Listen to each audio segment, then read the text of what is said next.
미국의 샌프란시스코의 산호세에 이 최희동이라는 그러한 교수님이 계십니다. 이분이 지난 2012년도에 가이드포스트에 최고의 소망, 진정한 희망이라는 제목의 이렇게 글을 썼는데요.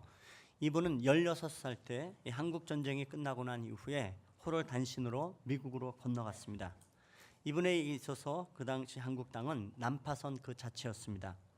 6.25 직후에 오늘도 여러분 오늘 6.25 날인데요. 우리가 얼마나 힘들고 고통스러웠는지를 직접 경험해보지 못한 그 세대도 이 기록이나 화면들을 통해서 그 당시가 얼마나 힘들었을지 하는 것들을 짐작해 볼 수 있을 겁니다. 근데 그럴 때 이분은 이 조국을 뒤로하고 엉망진창이 돼 있는 자신의 삶을 뒤로하고 새로운 삶과 꿈을 찾아 미국 땅으로 건너갔던 것입니다. 그리고 이분은 미국에 와서 정말 열심히 살았습니다. 노력하고 그리하여서 대학 교수가 되었습니다. 그리고 미국인 여성과 함께 결혼하고 일남일녀의 아주 단란하고 행복한 가정도 세웠습니다. 정말 말 그대로 행복했고 사회생활도 만족스러운, 가족들이 함께 주일이면 하나님 앞에 나가서 예배도 드리고 남부러울 것이 없는 그런 아주 전형적인 이민자의 삶을 살고 있었습니다. 근데 이분이 나이 50세쯤 되었을 때예요. 어느 날 아침에 커피 한 잔 마시는데 이상하게 커피 맛이 전혀 느껴지지를 않더랍니다. 그냥 학교 가서 강의를 하려고 칠판에 이렇게 뭘 쓰려고 손을 뚝 올렸는데 본인의 의지와 상을 손이 뚝 떨어져 버리더래요. 그래서 이제 겨우 50인데 나이 탓인가 뭐 대수롭지 않게 여겼는데 이게 하루 이틀 지나가도 점점 음식 맛은 모르겠고 몸은 점점 어려워지고 이런 증세들이 점점 심해지더랍니다. 그래서 의사를 찾아갔습니다. 이것저것 진단을 해보았지만 아무 문제가 없었고요. 그리고 마지막에 의사는 진단하기를 당신 우울증입니다 라고 얘기했답니다. 이분이 우울증 진단을 듣고 난 후에 이 생각을 했대요. 아유, 집껏 우울증이라니. 뭐 이런 거 가지고 내가 이렇게 힘들어할까. 내가 한국전쟁도 겪고 그 속에서 살아남은 사람인데 미국에서 이민자의 삶들을 그렇게 살아가면서 온갖 풍상 다 이겨내고 대학 교수의 자리까지 오른 사람인데 내가 이따위 우울증 하나 못 이겨내겠는가. 내가 이거 미국에 와서 너무 그렇게 안정된 삶을 살다 보니까 이게 나약해진 것 아닐까 이 생각을 하면서요 마음을 다져먹고 더욱더 열심히 살았답니다. 그런데 문제는 증세가 더욱더 심해지는 겁니다. 주말에 자기의 그 별장에서 혼자 시간을 보내는데 스스로 감당할 줄 알았던 이 우울증이 잡히기는커녕요 그날 어떤 일이 있었냐면 자기도 모르게 칼을 들고서는 자신의 목에다 대고 찌르기 직전, 자살 직전까지 갔던 겁니다. 그런데 칼로 자신의 몸을 찌르려는 그 순간에 어떤 모습이 보였냐면 6.25 전쟁 당시에 그렇게 자기의 그 13살 당시였는데 눈앞에서 인민군에게 끌려가는 목사였던 그 아버지의 모습이 떠올랐고 거기서 그가 딱 멈추어 쓴 겁니다. 그리고는 집에 돌아와서 자신의 아내에게 처음으로 자신의 상황을 이야기했고 이제 부부가 그 아내와 함께 그 문제를 씨름하기 시작했습니다. 이분이 결국 자기 생각에는 난파선 같았던 조국을 빠져나왔고 자기의 인생을 새롭게 변화도 시켰고 또 미국 땅에서 안락한 생활도 하고 뭐 가질 만치 가졌고 별장도 가지고 있고 누릴 만큼 누리면서 이렇게 인생 잘 살고 있는데 자기가 모든 것을 다 이룬 이 모든 것들이 아무 의미가 없다는 사실을 그가 깨달았습니다.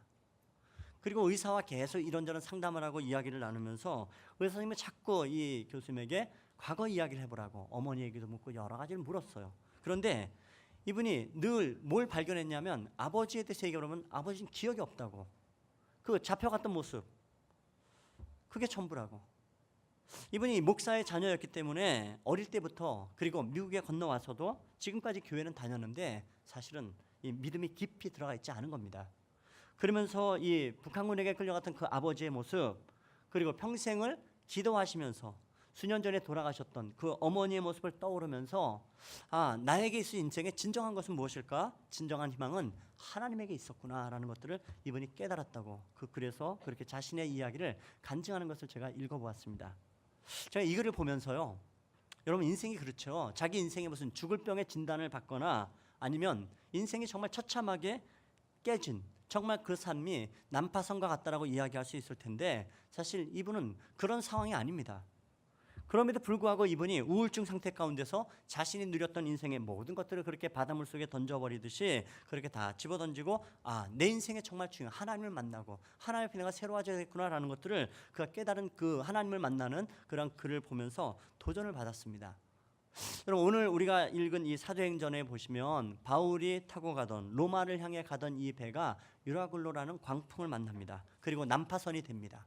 그 배에 타고 있던 276명의 사람들이 함께 바닷속에 가라앉을 운명입니다. 그런데 이 배에 그 사람들이 하나도 다치지 아니하고 모두 다 무사히 마침내 살았더라라고 사도행전 27장은 기록을 하고 있습니다. 우리에게 그렇게 전해주는 이 말씀, 여러분 오늘 우리가 생각해 보려고 하는 것은 무엇이냐 하면 이 배가 어떻게 난파선이 되었는가, 그 이유를 우리가 함께 살펴보면서 성경에 설명하는 것들 몇 가지 우리가 살펴보기를 원합니다. 그리고 이 난파선이 어떻게 희망선이 되어지고 이 희망선이 어떻게 생명의 배가 될 수 있었는가라는 것들을 우리가 좀 생각해 보려 합니다. 여러분 오늘 본문에 보시면요, 이 2년 동안의 미결수로 이 가이사랴에 있던 이 바울이 세월이 지나서 마침내 로마를 향해 출발을 합니다. 근데 이 가이사랴에서 로마까지의 거리는 약 한 2,000km 정도가 떨어져 있는 긴 여정입니다. 오늘날 여러분 서울에서 부산까지 350km입니다. 여러분 이 앞에 보시면 여기 오른쪽 끝에 이 보시면 여기가 유대의 가이사랴가 바닷가 해변에 있습니다. 그리고 로마는 지금 저 끝에 있는 거죠. 4,000km입니다. 오늘날도 꽤 가깝지 않은 먼 거리인데 그 당시에 이 2000년 전에 배를 타고서는 그렇게 긴 여정을 시작해야 됩니다. 그리고 중간에 오늘 사도행전 27장의 말씀들이 벌어지고 있는 오늘 본문의 내용은 이 중간에 보시면 이 키프로스, 사이프러스라고 얘기하는 이 지중해라고 써 있는 곳 바로 위쪽에 보시면 그 크레타 섬으로 되어져 있죠. 바로 이 키프로스에서 벌어진 문제입니다. 그 중간에 있는 미항에서 베닉스로 옮겨가는 그런 여정입니다. 그래서 이 베닉스로 가는 도중에 유라굴라 강풍을 광풍이 그거 말 그대로 미친 바람이라는 뜻이라고요. 그래서 이 사람들이 14일 동안 이 지중해 연안을 그 지중해 바다 한가운데를 떠다니다가 완전히 초죽음 상태가 되었고 자기들 모든 소망을 잃어버리고 이제 죽는구나라는 것들을 생각하고 그때 하나님이 살리셨다라는 내용입니다. 여러분 근데 이 본문을 가만히 보면요, 그때 이 처참한 상황이 어느 정도였는 것들을 이렇게 기록을 하고 있습니다. 17절에 보면 배가 얼마나 위험했든지 그 선체, 배 전체를 줄로 칭칭 감았다라고 얘기합니다. 여러분 이 배는 결코 작은 배가 아닙니다. 276명의 사람들이 타고 있었고요. 그리고 로마로 가는 곡물을 싣고 있는 로마로 가는 무역선입니다. 짐도 많고 상당히 큰 배입니다. 그런데 이 배를 이 광풍 속에서 선원들이 배 전체를 줄로 지금 칭칭 감고 있는 작업을 하고 있습니다. 여러분 그 당시에 이 선조 배를 만드는 조선 기술은 그 못을 가지고서 그렇게 나무를 연결하는 조선 기술이 없던 시대입니다. 그러니까 홈을 파서 그 사이에 악교치를 하고 악교로 나무와 나무 사이를 연결해서 이런 식으로 배를 건조했습니다. 그런데 이것이 문제는 뭐냐 하면 물속에 오래 있게 되면 어떻게 돼요? 악교가 풀어진다는 겁니다. 그러니까 요즘처럼 좋은 악교를 쓰고 있는 것도 아니죠.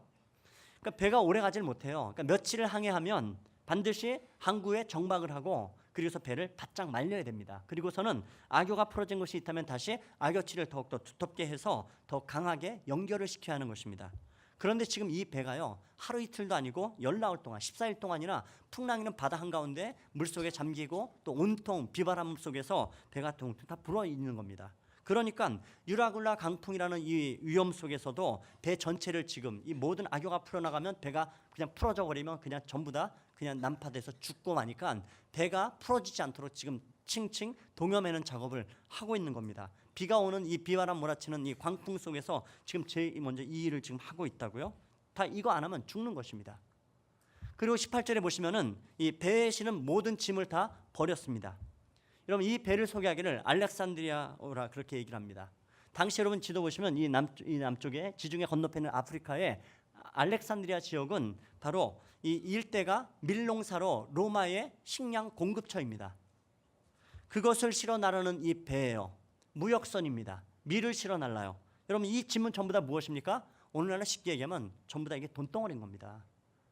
밀을 무역하고 장사치들이 무역을 하고 상인들이 올라타 있는 로마에 가서 무역을 해서 돈을 바꾸는 이 사람들의 인생의 희망이고 그 소망이 다 그 배 안에 들어있는 겁니다. 그런데 여러분 사람이 그렇죠. 죽기 직전까지 가면 다 필요 없는 겁니다. 이거 버리지 않을 수가 없는 거예요. 살기 위해 배를 가볍게 하기 위해서 결국 밀과 모든 그곳에 무역하는 모든 물건들을 짐들을 다 버린 겁니다. 제일 먼저 돈을 버린 거죠. 그리고 나중에는 무엇까지 버리는가? 19절에 보면 배의 기구를 다 버립니다.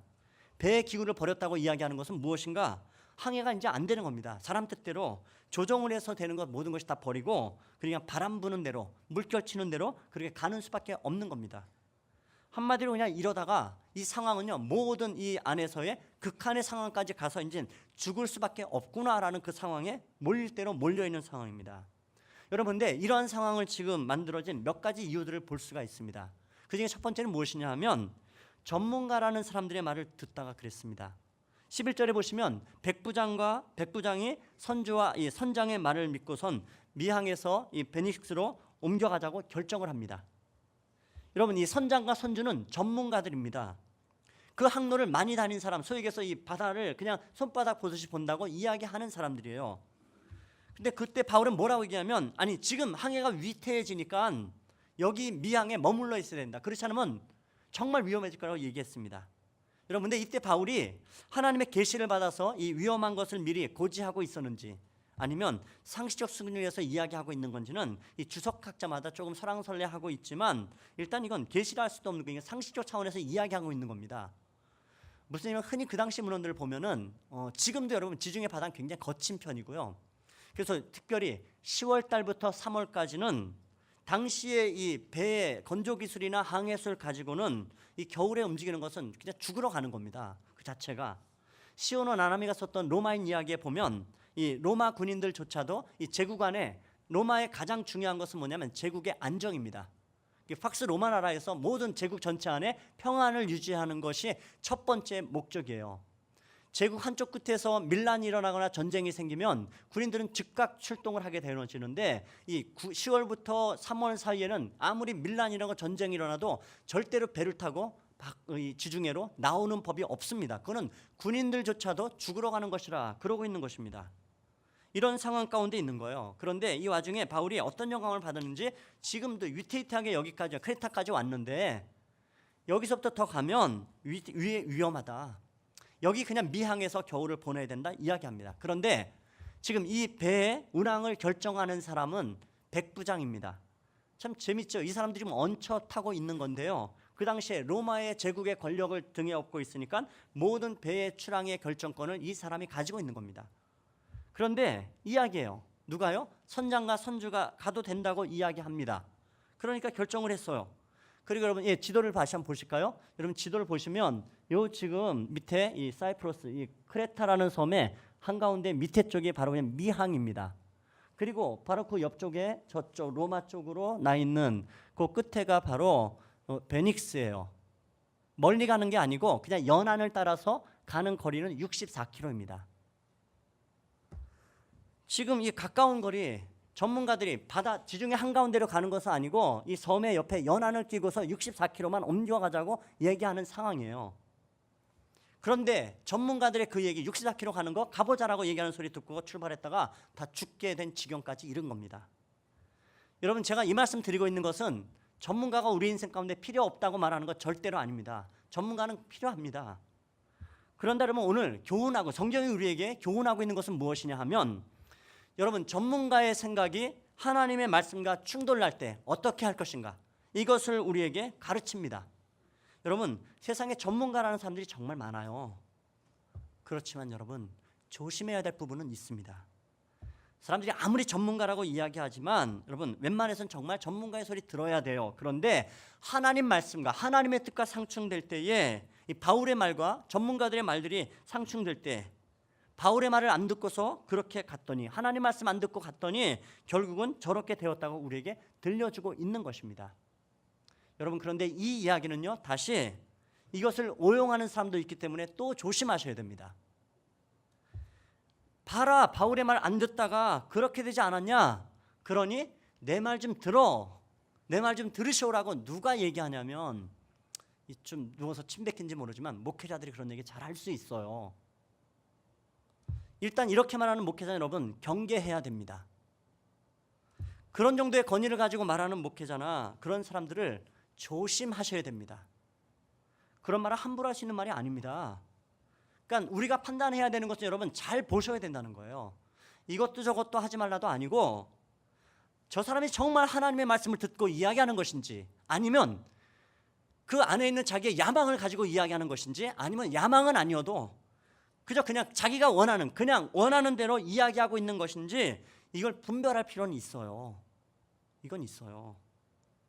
여러분 보십시오. 근데 이거 보면 선장과 선주가 지금 이렇게 이야기할 가능성은 굉장히 높은. 아니 그냥 이렇게 얘기했어요. 뻔하게. 뭐냐면 지금 겨울이 시작됐고 항해가 조금 위태롭긴 하지만, 그리고 앞에 보신 대로 여기까지 올 때도 만만하게 온 건 아닙니다.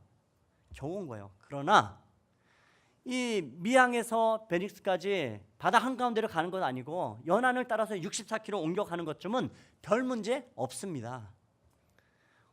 우리가 일은 겪어봤고 우리가 전문가입니다. 여러분 이 백부장은요 전문가의 말을 들을 수밖에 없는 입장은 이해가 됩니다. 거기다 바울이 이야기를 할 때 바울은 누구예요? 죄수입니다. 죄수의 말 들을 것 없고 바울이 누군지도 몰라요. 이 사람은 그냥 불쌍하게 여겼던 사람입니다. 아무 비중이 없는 사람의 말 들을 필요는 없지요. 그런데 그 전문가의 말을 듣고 갔는데 그 결과가 죽어가는 겁니다. 참혹해요.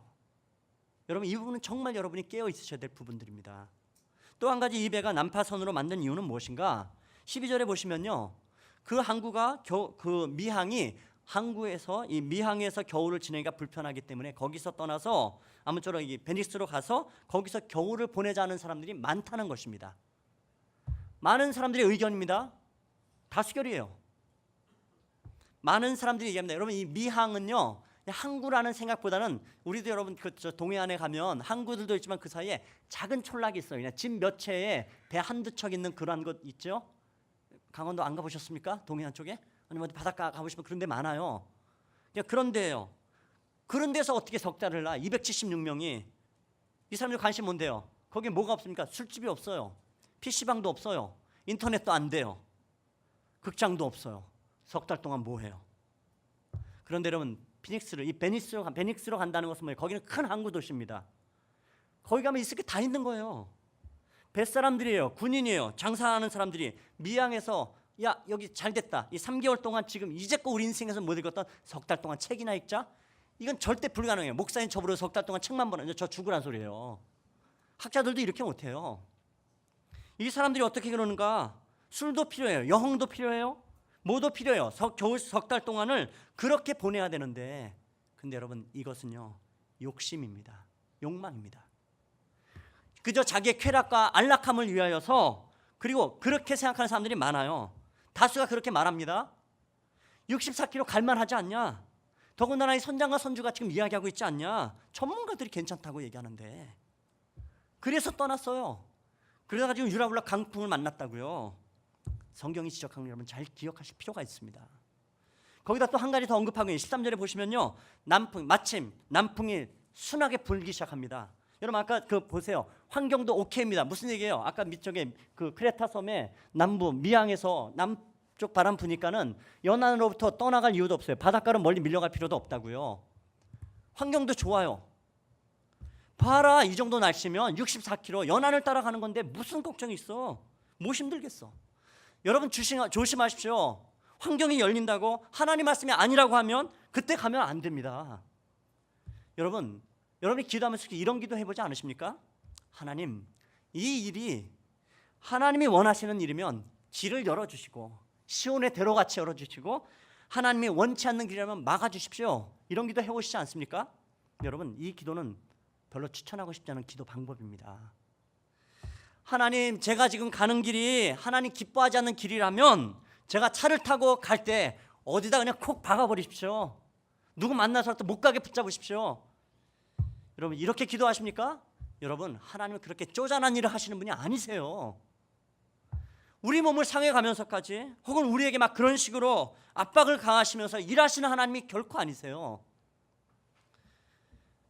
여러분 우리가 하나님은요, 우리가 스스로 깨닫고 결단하고 분별하고 의지력을 가지고 그렇게 결정하는 우리의 방식을 하나님은요 이 방식으로 우리를요 대우하세요. 제가 늘 그러잖아요. 하나님이 좋으신 건요 정말 인격적이시라고요. 인격적이세요. 우리의 심령에 다가오신 하나님이 인격적이세요. 여러분 속되게 하나님이 우리를 마치 개돼지처럼 몽둥이를 들고 그냥 두들겨 때리고 그렇게 길을 막아서서 이런 방식으로 일하고 싶어 하지 않으세요. 여러분 하나님은 오해하는 겁니다. 여러분 그런데 지금 환경이 허락이 된다? 여러분 그거 믿지 말라는 겁니다. 여러분의 욕망으로 따라가는 길인데 보십시오. 시온의 내려같이 길이 열리지 않습니까? 남풍 불지 않습니까? 모든 것이 잘 되지 않습니까? 그러니 이거 하나님 모든 것 다 축복하고 계시는 거라고요? 아니라는 겁니다. 하나님의 말씀과 상충될 때에는 아무리 상황이 도와도 여러분 걸음을 멈추는 것이 옳다는 것입니다. 그건 말씀하고 있다고요. 여러분 이거 세 가지를 이야기하고 있지만 사실은 이건 결국 하나입니다. 뭐예요? 사람들의 욕심이라고요. 사람들의 욕심이 그렇게 희망 가지고 로마로 가던 배가 난파선이 되게 만들어버립니다. 여러분 야고보 사도가 야고보 1장 13절 이후에 이렇게 말합니다. 우리 같이 읽어보십시다. 사람이 시험을 받을 때에 내가 하나님께 시험을 받는다 하지 말지니 하나님은 악에게 오직 각 사람이 시험을 받는 것은 자기 욕심에 끌려 미혹됨이니 욕심이 잉태한즉 죄를 낳고 죄가 장성한즉 사망을 낳느니라. 여러분 우리 욕심이 큰 문제를 일으킵니다. 여러분 근데 여러분 이 본문 말씀 앞에 우리 항상 이 질문을 던져봅니다. 무엇이냐면요, 하나님이 시험하지 않으신다고? 아무도 시험하지 않으신다고? 아브라함에게 자식을 바치라고 하나님이 시험하시는데 그분이 하나님 아니신가? 예, 여러분 그분이 하나님 맞습니다.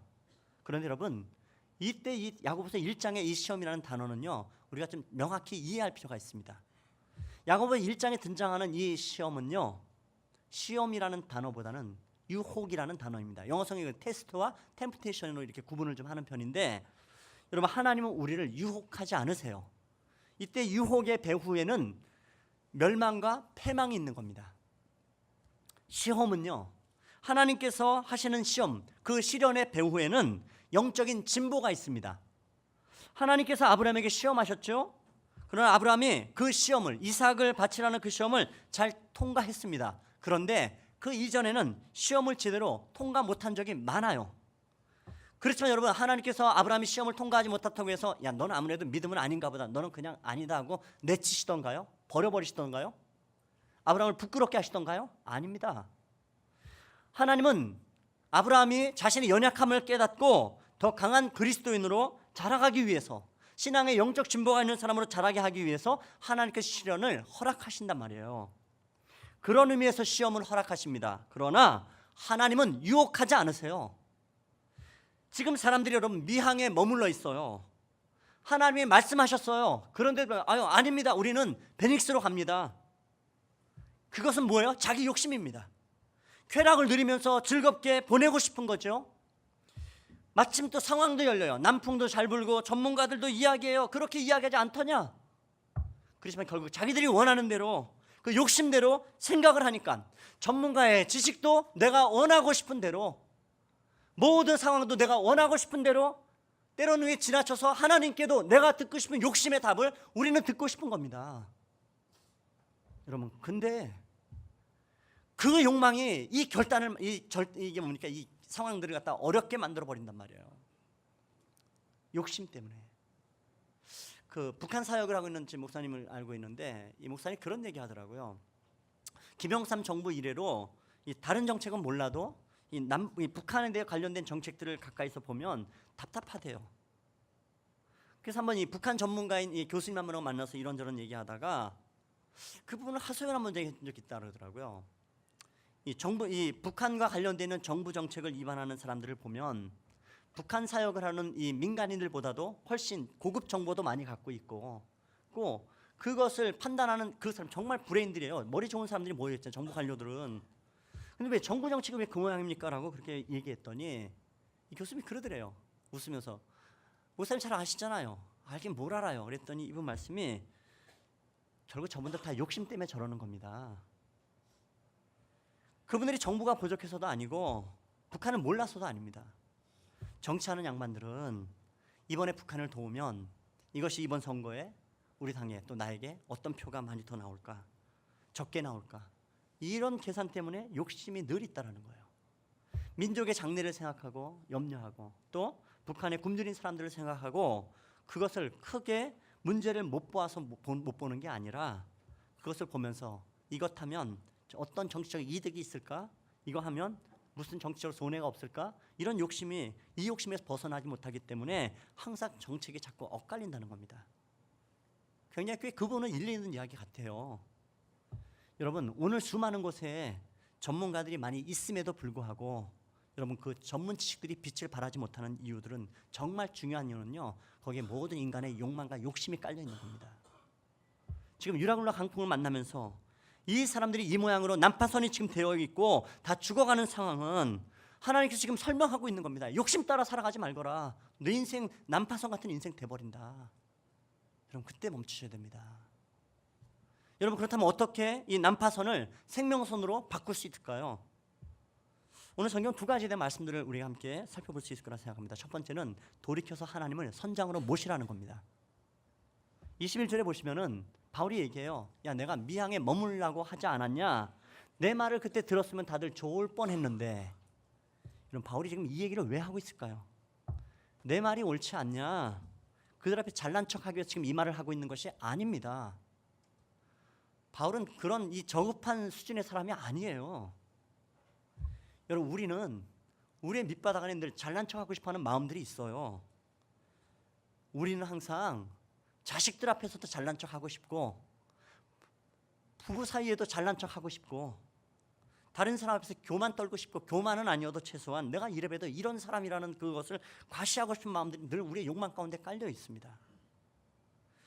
그런데 지금 바울이 270명의 이 사람들을 바라보면서 너희가 그때 내 말을 들었어야 했는데 라고 지금 이야기하고 있는 것은 이 사람들이 어디서부터 잘못되었는지, 어디서부터 회개해야 되는지를 지금 말하고 있는 겁니다.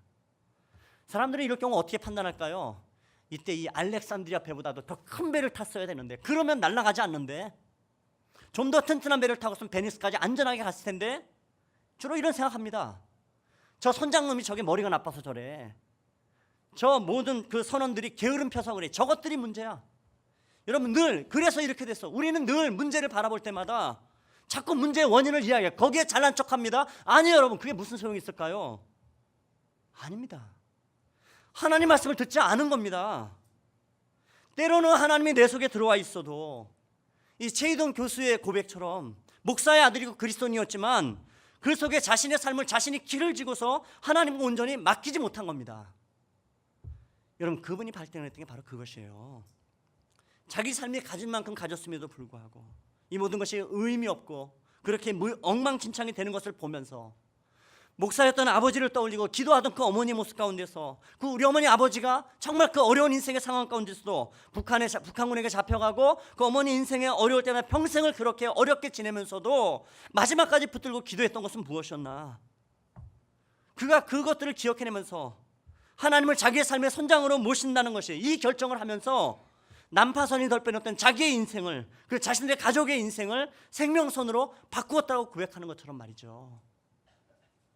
여러분, 오늘 본문에 보면 우리가 정말 선장으로 모셔야 될 하나님은 어떤 분이신가요? 어떤 분이신가요? 오늘 이 풍랑이는 바다의 그 현장 한가운데서 생생하게 이 모든 것들을 경험했던 누가가 지금 이 사도행전에 소상하게 기록하고 있는 것이 그것입니다. 여러분, 22절 이하에 보시면은 하나님께서 이 바울을 통해 난파선을 타고 아직까지 생명의 위협을 느끼는 이들에게 하나님께서 위로하세요. 여러분, 지금 배에 있는 사람들이 얼마나 놀라 있는데요. 놀란 정도가 아니고 완전 절망입니다.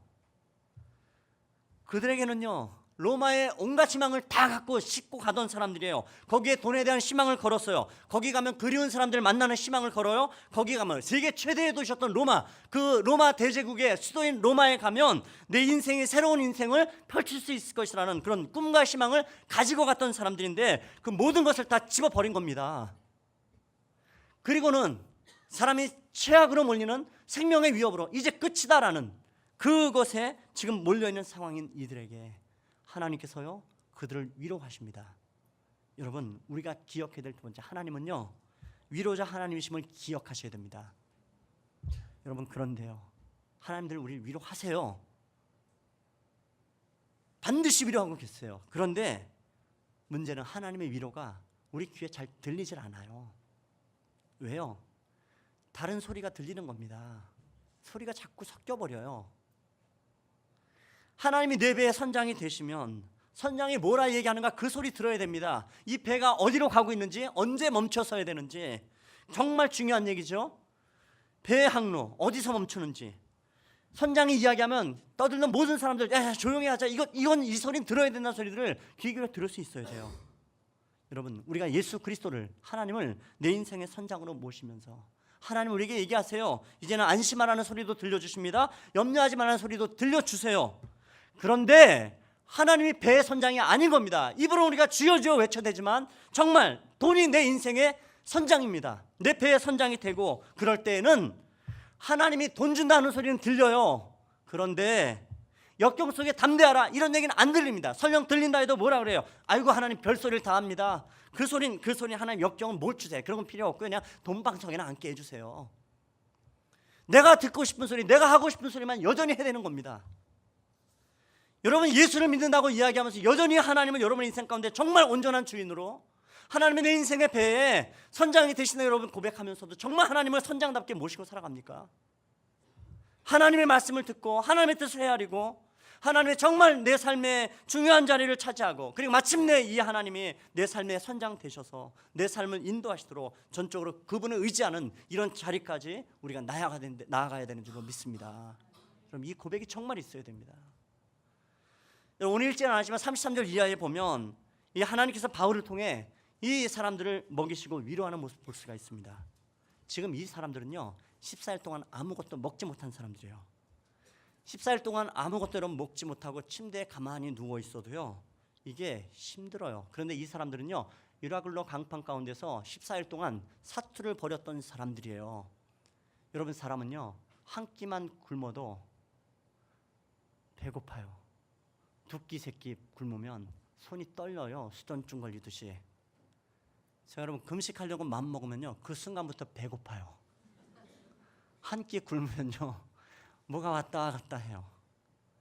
그때부터는요 기도도 안 돼요. 그냥 방에 가서 그대로 눕고 아무것도 안 해요. 그저 먹을 것만 묵상해요. 주님도 묵상이 안 돼요. 근데 이 사람들이 지금요 열나흘 동안을 굶었어요.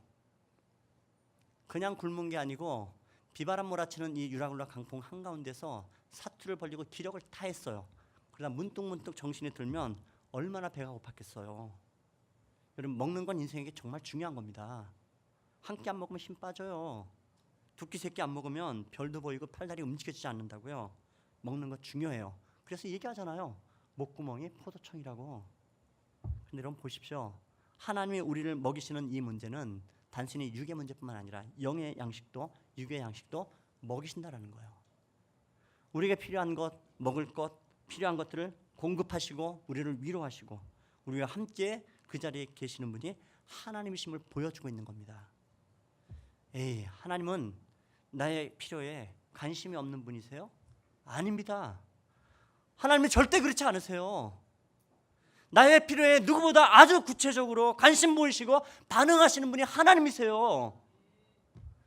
여러분, 어머니가 중요해요. 아이들 키울 때 아이들을 먹여요. 어머니가 아이들을 먹이면 아이들이 그냥 토실토실해져요. 그렇다고 여러분, 죄송한 표현이지만 짐승 사육하듯이 무조건 쳐놓지 않아요. 사랑을 다해 먹여요. 요즘 엄마들 유별나서 영양소도 잘 챙겨서 잘 먹여요. 그 속에는 어머니의 그 먹이는 것만 들어요. 사랑도 있고 정성도 있고 다 들어있죠. 어머니는 그런 거잖아요.